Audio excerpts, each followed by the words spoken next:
We are back over at Springhouse Gardens with Richard Weber here today on Everyday Kentucky, talking about some summer staples, hostas.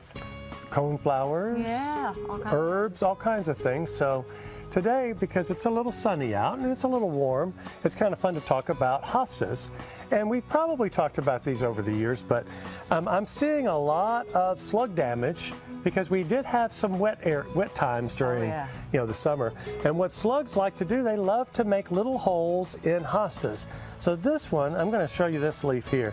And typically, gosh, that doesn't want to come up. When you see little holes in your leaves, there's a few little holes and things like that. It looks like somebody's taking a little paper, what do you call those, little hole punches. Yeah.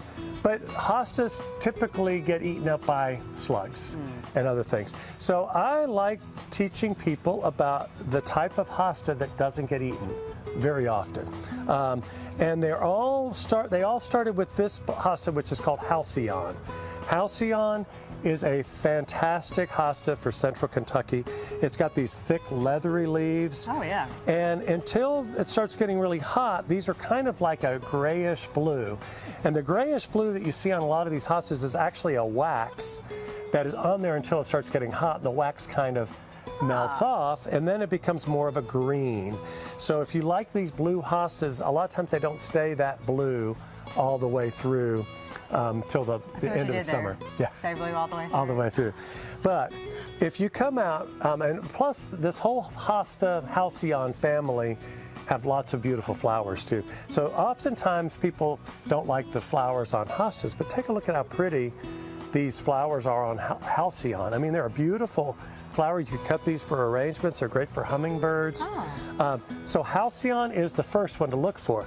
Halcyon was kind of a staple until June came along. This is hosta June, and June, you can tell by the leaves, was a sport, which means a mutation off of Halcyon. So this one started somewhere along the line, and people propagated it. So June was probably my favorite hosta. It's probably been that for the past 10 years. Because again, because of the parentage, it very rarely gets eaten by slugs or by other hostas. It's kind of a chameleon because young Junes start out like this. The older it gets, the more bluey green it gets.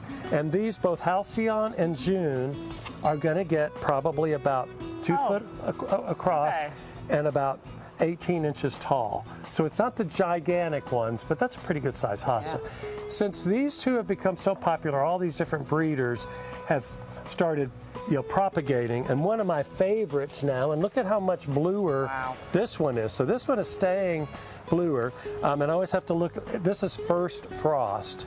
Just a fantastic, again, it's the same kind of heart-shaped leaf, but First Frost is great. There's another one called El Nino. There's a bunch of them. Diana Remembered also came off of this series.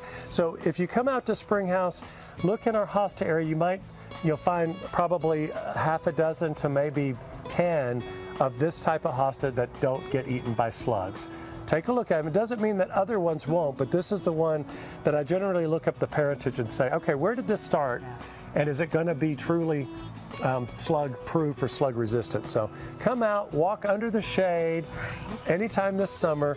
Hostas do like lots of water, so if you are planting them this summer, plant them. It's okay to plant all through the summer and into the fall. And another little tip is to plant these in pots. Put a bigger pot, plant a hosta on the shady side of your house. They do beautifully, and you don't have to worry about them in the wintertime. They'll die back. Keep them in the pot, and they'll come back the next spring even bigger than they were when you planted them. So great container plants. So if you have other questions, come out and see us here at Springhouse Gardens, 185 West Catnip Hill Road. Follow us on Facebook and Instagram.